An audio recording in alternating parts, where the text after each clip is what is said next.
Isang matinding krisis sa politika ang tuluyang sumiklab ngayong araw matapos yanigin ng tanggapan ni Ombudsman Remulla ang buong Senado sa anunsyong binalak nitong sampahan ng formal na kasong kriminal at administratibo ang lahat ng membro ng majority bloc sa Senado.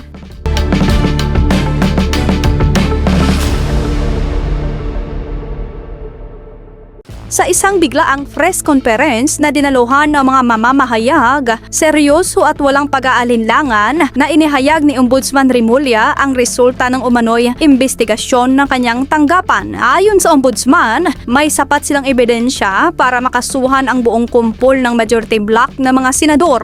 Bagamat hindi pa idinetalye ng buong Ombudsman ang mismong ugat ng mga kaso, kung ito ba ay may kinalaman sa maanumalyang paggamit ng pondo, korupsyon o administrative pagmamalabis, inihayag nitong solidong ebidensya ang kanilang hawak na magpapatalsik sa mga naturang opisyal. Hindi naman nakapagtimpi si Eloy Bugres at buong tapang na binultahan ang anunsyo ni Ombudsman Remulla. Ayon kay Bugres, ang planong pagpapakulong at pagsasampa ng kaso sa mga majority bloc ay isa lamang malaking political na muro-muro at diversion tactic upang pagtakpan ang sariling sikreto. Ayon pa kay Bugres, ang hakbang ng Ombudsman ay isang malinaw na pag-aabuso sa kapangyarihan upang gibitin ang lehislatura at patahimikin ang mga boses na kumukontra sa kasalukuyang administrasyon. Dahil sa tindi ng palitan ng mga salita, nagkakagulo ngayon ang mga analis sa politika kung ano ang susunod na kabanata sa tila gyera na ito sa pagitan ng Ombudsman at ng Senado. Kung matutuloy ang pagsasampa ng kaso sa buong majority bloc, maaari itong magdulot ng constitutional crisis o pagkaparalisan ang paggawa ng batas sa bansa. Para sa mga susunod ng update sa mainit na isyong ito, manatiling nakatutok dito sa Pinas News File at para sa karagdagang detalye, narito at panoorin natin ang full video. Daw piyo ang bilat sing Iloy nga si Remulla. Hoy! Kahit mamatay pa kayo ng 10 beses, hindi nyo makonvict si Sara. You will never have the fucking 16 votes to convict her. Kaya ginalagyan nyo sa kaso ang Kanday Jinggoy, si Marcoleta, si Tolentino, kung sino pa da ang mga ginakasuhan sa mga yudi. Nagmumukha ka ng tanga, Remulla. Nagmumukha ka ng ulul. Nagmumukha ka ng go. Di wala ng flood control, hindi nila gusto pabuksan. This is no longer about impeachment. If you have heard the press conference of Speaker Mike Defensor and Attorney Topacio today, I think, or the other day, they stated firmly that what is going on right now in the Philippines or in the Senate is not about impeachment of Sara anymore. Sara's impeachment is a way, a pathway to divert the attention of the Filipino people in order for us not to mind the flood control anymore. Where is this guy now? Where is Romualdez now? What is going on about Saldico now? Now these motherfuckers are focusing on the Senate because they do not want Blue Ribbon Committee. Iniiwasan ng mga ina na mga aso ni BBM ang bilatsing Iloy nga Blue Ribbon Committee because this is going to be their final destination. Naaawa ako sa Pilipinas. Naaawa ako sa kapwa ko Pilipino. Naaawa ako sa mga taon halos hindi na makabili ng bigas. Dahil bilatsing Iloy, few days from now, ang isa ka kilo nga bugas ma 62 pesos na. And this these fucking 10 idiots, sasabihin, ito ay lakad para sa bayan. Yuta! Lakad sa bayan para ano? Lakad nyo to para sa maleta nyo na wala naman kami ina makuha sa bilatsing Iloy nyong lakad. Ang pagnanakaw nyo sa aming mga Pilipino non-stop. Wala kayong awa, Bam Aquino, sayang ang pagpakamatay sa tiyo mo. Sayang ang pagpakamatay ni Ninoy. Makuha ta lang ang freedom. Ninoy right now drooling in his grave. If only Ninoy could stand up, he's going to punch you in a fucking scrotum.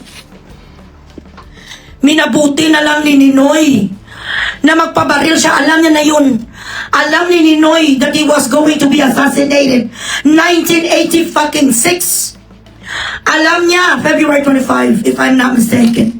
Natiruhon siya, alam niya yun. He knew that he was gonna die. But he made a fucking brave decision to go back to the Philippines para mag-people's power. Para mawala ang diktador nga si Marcos Sr. Mawala ang ating ang ina, ang gapusta, ang tali nating mga Pilipino sa kamay na ng martial law. I have never felt so ashamed of my country until these recent events. One friend of mine from Canada, a friend, asked me, what is going on in the Philippines? Bakit ang gulo ng Pilipinas? Bakit ang mga senator nyo hinuhuli? This is not democracy anymore. Imagine niyo ha, kung paano nila ngayon hinuhuli ang ating mga senador. The senators right now are facing a lot of trials, a lot of persecutions just because they do not confirm to BBM. The state of the nation today is worse than what happened to Sri Lanka and Zimbabwe. Even though na hindi pa nila dinasabi na martial law, but this is an unofficial martial law. Imagine how fast Sandigan Bayan made a plunder case against Jinggoy Estrada. How fast this Bilaksing Iloy people ang ihud nga si Rimula gawan sa kaso si Mike Defensor tsaka si Marcoleta nga mga wala ni sila bahid sa kasalanan. Walang investigasyon, wala yung diputa research, wala probable cause. Hindi man lang nakasubmit ng kanilang affidavit. Pero Bilaksing Iloy, arrest warrant ka agad. Where in the hell could you find this in a country that claims to be democratic? None. Kailan sa history ng Pilipinas nagkaroon sa prosecution na wala diputa sa due process during martial law? One fine day, we are going to wake up. Our flag is going to be upside down again. The red color, the Philippine flag, is going to be upside down. Ang red na nasa taas, tapos ang blue na nasa baba. We are right now in the f***ing shit martial law. Tapos itong 10 nga ina. Risa, halin sang una ya Risa, alpot kagid. Wala kagid siya nagabago ang punggutun ka nga milas mahon. Ikaw ang Bilaksing Iloy na tinatawag na political whore. Risa Antivirus is the #1 political whore in the history of the Philippine politics. Lahat na tao gamiton mo. Si Bibi Sara noon ginadilapan mo ang karipon natin. Mabigyan ka lang sambuto sa Davao ang Bilaksing Iloy ka. Ang malaway ka nga bustiso nga wala legal background. Nainsulto ka? The truth hurts. Kaya dapat by hook or by crook, Bilaksing Iloy i-open na ang Blue Ribbon Committee. Mag-start na kayo sa session nyo. Huwag na kayo magantay, ipatawag nyo na si Romualdez. Pakantayin nyo na si Romualdez. At ikaw, BBM, anong pakialam mo sa Senate that is an entirely different entity? Wala kang pakialam sa Senate. That is not your playground. Hindi niyo daw gina-recommend ang online voting. This is how coward you are. This is how inakakatalunan. Walang bumuto sa'yo. Balikan natin ang eleksyon, walang bumuto sa'yo. Ang boto ni Sara, dahil siyang vice presidente mo, nagboto din sa'yo, gugungung. If not for Sara Duterte, you wouldn't be a f***ing president. Wala ka dapat sa sibikan, kultura, kag-history sa mga estudyante ngayon. Kung ano sa kasatanista. May mga comment pa siya na hindi daw siya sang-ayon sa voting online. Di puta. Pwede kay dilima ka kung tutuusin ha. Senator Bato has no criminal case in our country. Senator Bato has no crimes, has no warrant of arrest, and that is still under being reviewed by the Supreme Court kung legal ba ang pagserve ng arrest warrant ng ICC. Ining mga bayaran mano nga 9 justices, what happened to you? You are supposed to be the last defense of our country, of the Filipino people. Tapos ang 5 lang ang nagkaroon ng puso. Huwag nyo nang tingnan ang mga Pilipino na mga nasa abroad kasi kaya namin. Mabubuhay kami dito. Iba ang aming livelihood. Iba ang aming government dito. But what about the students, the teachers, the farmers, the fishermen, yung ordinaryong tao na kapetikap, tricycle driver, jeepney drivers, how about them? People who are sick sa Philippine Heart Center, sa PGH, walang laman ang PhilHealth. Tapos masabi pa ang Bilagsing Iloy, ang gago-gago ka Ralfrecto! Go! Ano naman daw pakialam natin kung isa Iloy kung i-transfer sa diputay ang PhilHealth na funds, pera namin yan, contribution! Ikaw ang dapat walang pakialam doon! Gago kang diputados nga bibig! Gamay ina mo! Paano naman maging problema ang Pilipino? Paano naging problema Bilagsing Iloy? Sino ang magnanakaw sa Pilipinas, bugok? Sino na ang nagperma sa fiscal year natin na trilyones? Why is it that the Philippines now doesn't have any budget for the following sectors in the government? Ikaw ang problema kay bubo ka. Ang mga tao nga bubo nga parehas mo ang problema. Sa galit nyo lang Bilagsing Iloy sa mga Duterte, hindi nyo na iniisip ang sitwasyon sa bayan ngayon. Me, this is not about Sara. Ang pinaglalaban ko, Sara could be replaced any time of the day. The Duterte could be eradicated what is going on right now. This is not about politics anymore. This is about the Filipino people. Wala ngayon sa power si Sara. Yan ang totoo. She's being impeached. Kaya nga dapat nag-snap election to really see what kind of loyalty ang mga mabuto kay Sara. Kag sino ang mabuto kay BBM. Today, wala sa may mo, puro lahat kay BBM. Binabayaran sa UDP ang everybody sa pera natin. Si Sara mano siya. Si Bato hindi kapakita. Si Tatay Digong priso. Ano nga power meron sila nan? So bakit ang problema sa Pilipinas sa mga Pilipino? Tayo diputa gamando kay ombudsman. Tayo ang may executive power to declare martial law. Tayo ang kapatawag diputa sa PMA or PNP. Sino ang nagamando sa NBI? Who? Iyok. Napaka-obvious sa kanilang mga moves. Lahat ng mga senator, kasuhan, gago ni si Rimula ning Bilagsing Iloy ning nognog. Nognog Rimula! Proud ka? Darating ang panahon Bilagsing Iloy, ikaw ang ibilibid. Madating ang panahon, puta ka pa na panahon lang. Sobra ka pa sa aso. Sobra ka pa puta sa akwan. Sobra ka pa sa nauulol na aso. Siguro may isa lang ka 100 million may binayad din sa diputa. Kahit ano, ang iutos ni BBM, kahit labag sa batas, kahit alam mo sa sarili mong nga mali, sige ka nga sige, kay patay gutom ka. Ihanda mo na ngayon ang mga dapat mo puntahan sa ibang bansa. Ilupot ka din sa mga Pilipino sa karsel. There is nobody above the law. There is nobody above the Constitution, not one of you who sits right now or who holds a position, but the Filipino people, us. Tapos hindi man si Erwin Tulfo, may ngipin ka ba, sir? Bakit ang magsalita ka wala kang ngipon, no? Sana punta ang ngipin, way ka rin postiso. Grabe ka magyaw-yaw noon kay Risa. Grabe ka magyaw-yaw ngayon noon kay Kiko. Nung mga time na yun, may punto ka pa. Hence, you were voted by the Filipino people to become a senator. Regardless of the fact that you do not have any legal background.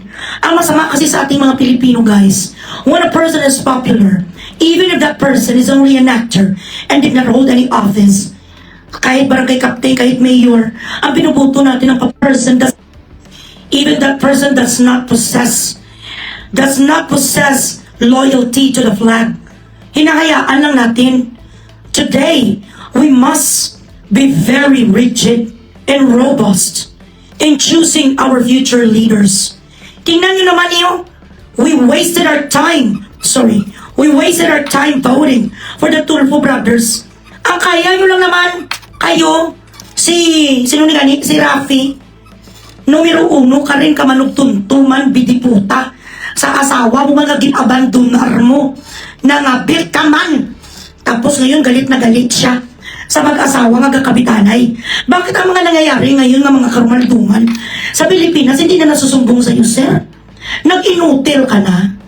Dagdagan pa sa kapatid mo rin na si Kaiyot. Puro malang noise, your fucking noise. You are all about noise. In fact, you're madness. People should not listen to Tulfo brothers. You used to have public service. You used to have the voice of the oppressed. Now, because of money, because of your stupid illusion that you're going to maintain that power and position, you are siding with your ally president. You are siding with the people who has their own fucking agendas to remain in power. So matutal, ang inyong mga pakunukuno noon when you were broadcasters, when you were in front of the microphone criticizing our government were actually not true. Ang ginawa nyo lang, patsarito sulis lang to para magkaroon kayo sa posisyon sa gobyerno. Kaya kung isipin ang mga background nyo, na puro man kayo lahat mga makasalanan. You actually had the guts, Mr. Rafi Tulfo, to leave your wife and child dahil doon ka sumama sa asawa mo ba na ngayon kung kabit mo siya. Sumama ka sa babae mo ngayon. I don't know if you're married already. So I'm just going to use a generic description. Sumama ka sa babae mo ngayon na may pera kasi gusto mo rin umangat sa buhay. But you abandon your family. You were accused of several domestic violence as well. So naiisip ko, bilat sing Iloy, nga ang gibuto ko ni mga yuti po man. Because I really thought they were for the Filipino people. Hindi pala, kabilis pala nila bayaran. Ang sa comment section mo, sir, wala na nagmamahal sa'yo. Sinusumpa ka na ng mga nagbuto sa'yo. Ang ginaisgan mo lang palagi yung mga bastusanay, ng mga kreduhay, nga gawain mo man yan noon. Wala na turn off na lahat sa'yo. You are actually a hypocrite. Ikaw ang ipokrito. Sa lahat ng mga tinawag mo nga ipokrito noon, ikaw pala yung hindi yung mga tao ang ipabugris mo. Namaleta na silang lahat. Tapos marason pa ang mga putang ina. Ito ay lakad para sa bayan, ha? Lakad para sa amon nyo. Hindi nila naiisip ng bayan ngayon, ha? Iniisip sa mga diputa kung magkano nagastos nila nung eleksyon binabawi sa mga gago. Mabuti pa to si Leandro Lebeste, namigay ng bigas. Si Vilma Santos, Waigi Jano, Vilma! Nasaan ang mga bigas na dapat sa April pa? Hanggang ngayon, hindi mo kin-release? Alputology, maning gagagaganyo. BBM opposes proposal to allow senators to attend sessions via online. Yung tamo, you've always been a coward. Talunan ka gidya. Patay gutom ka sa posisyon, hindi na kami sa'yo. I really admire Leandro Lebeste. He is the epitome of somebody who really has a kind heart. He is the epitome of a public servant. Yun ang totoo ng public servant kasi pera niya yun eh. Hindi niya kailangan kumuha ng budget kung saan. It comes from his fucking pockets, you know. And a certain Dr. Tony Lichon filed a case, huge, massive cases against Recto. Kung hindi ka ba naman gago kag-addict na presidente, the most decent thing to do, BBM, is for you to fire this motherfucker nga si Ralph Recto. Kung ikaw may pagmamahal sa bayan, kaso nga lang kung tiyabo kayo. Or ask him to fucking resign. Grabe mga aligasyon. Sinaylo niya, he transferred the funds of PhilHealth. It's not even tax money namin. Contribution namin sa PhilHealth. Ina, ninakaw niyo pa. Tapos sasabihin na may problema, Pilipino. Buisit.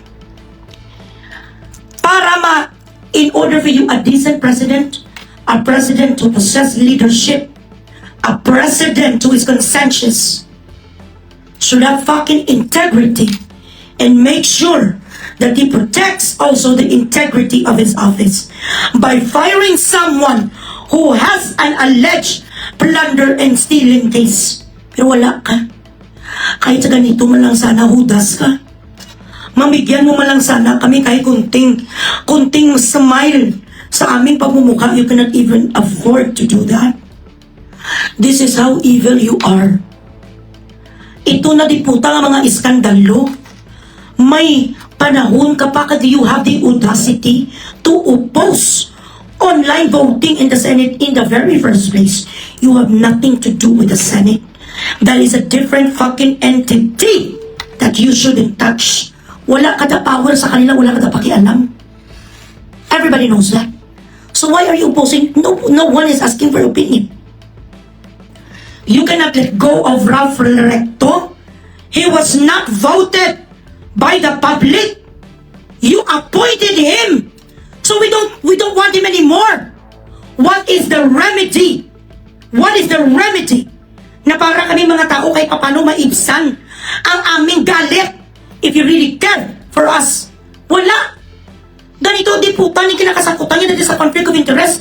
A person who is facing massive, huge allegations of serious fucking crime should be not in the office anymore. You appointed him, we did not vote for him. You did. Ito ang mahirap kung ang leader natin bubo. Hindi niya alam ang tinatawag na decency. Hindi niya tinatawag na ang maayos na political move. Palitan mo siya sa someone who could at least lift up the Philippines. Ang ekonomiya natin, putangin na anong nangyayari. Tapos sasabi pang gagong aral, ano naman itong pakialam natin kung i-transfer sa Bilatsing Iloy ang pera sa PhilHealth sa other departments sa Pilipinas. Gago ka ba? Contribution namin yan, we adik. We, Filipino people, what we need is somebody who is impartial. Hindi dapat ang isang nakaupo sa tabi mo nga pareho kayong dalawa nga magnanakaw. Dapat kung may ganito nga aligasyon sa mga tao nga inappoint mo, hindi binoto ng mga Pilipino, i-kick out mo kasi wala naman kami sa kanyang Bilatsing Iloy. Wala naman kami boto sa kanya. You cannot even have the guts to show us na ikaw ay impartial kahit papano. Kahit sa dito na lang ang aspeto. Bilatsing Iloy. Tapos ngayon you are attacking the Senate because you cannot control Cayetano anymore. Ini naman ni Tito Soto, ano ka, may lang title ka na sa Senate? Grabe ka mag-sour grapes.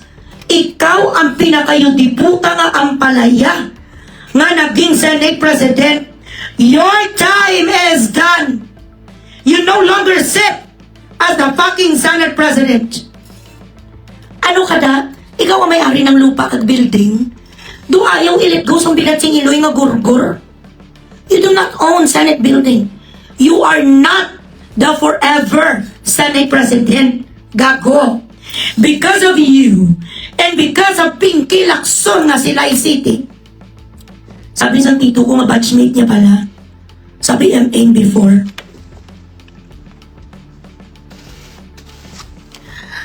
Batchmate pala si Pinky. Tsaka ang isa sa mga tito ko, mga second cousin na sa aking papa. Batchmate pala kayo, batchmates kayo. Sabi Mayor, si Lai City ka pala. Dahil sa inyong dalawa, hindi natapos-tapos ang flood control. Sinalran nyo ang flood control Bilatsing Iloy scandal. Kung kayo lang dyan, wala mangyayari sa Pilipinas. Mamatay kami lahat ng Pilipino, madilat ang mata. Yun ang totoo. Daw siya ba na yung diputa, landlord sa isang Senate building? Ikaw lang may-ari ng line title dyan, ano? Tito Soto? Bakit parang ayaw mo umalis? Bilang Senate President, have a little bit of shame and decency and stop star raping. Hindi sa'yo makamove on, maging patalsik sa... This is exactly what you did to Chis Escudero, isn't it? Nilampaso niyo rin siya. Accept the fact that you're no longer majority anymore. Gago. Doon katulad sa isang ka-ex hindi makamove on. Natawag ng tawag pa rin, text ng text pa rin. This is you are desperado ka. Dapat, magano ka na, follow in relay ka na, follow the light, pahinga ka na. Limpak-limpak na ng salapi ang ginkuha mo sa Pilipinas. Diyos ko. Maraming salamat po sa panunood. Manatiling nakatutok lamang dito sa Pinas News File para sa mga susunod na balita na ating tatalakayin.